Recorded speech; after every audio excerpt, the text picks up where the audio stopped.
যারা মাইক্রোবাসে অ্যাক্সিডেন্ট করে দুর্ঘটনাবশত মারা গেছে পানিতে ডুবে, শিশুসহ 3 জন শিশুসহ, আল্লাহ রাব্বুল আলামিন তাদেরকে জান্নাতুল ফেরদাউস নসিব করুন।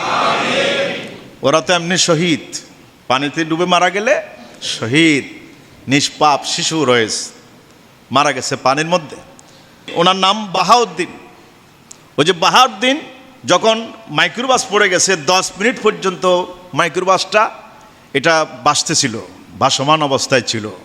উনি বলতেছে, আমি তো বেরিয়ে গেলাম, আমার মাকে টান দিলাম, আমার মা আমার নানি ছাড়া বের হয় নাই, আমার স্ত্রীকে টান দিলাম, স্ত্রী আমার সন্তান ছাড়া বের হয় নাই, ওরা বের হয় নাই। আশেপাশে অনেক মানুষ তাদেরকে দেখতেছে, আমি পায়ে পড়ছি, অনেক মানুষকে অনুরোধ করেছি, কেউ পানিতে নামে নাই। মানুষ কিন্তু এখন সেলফি তুলে ভিডিও করে এর মধ্যে ব্যস্ত থাকে, কিন্তু আসল কাজের মধ্যে মানুষ নাই, ঠিক কিনা?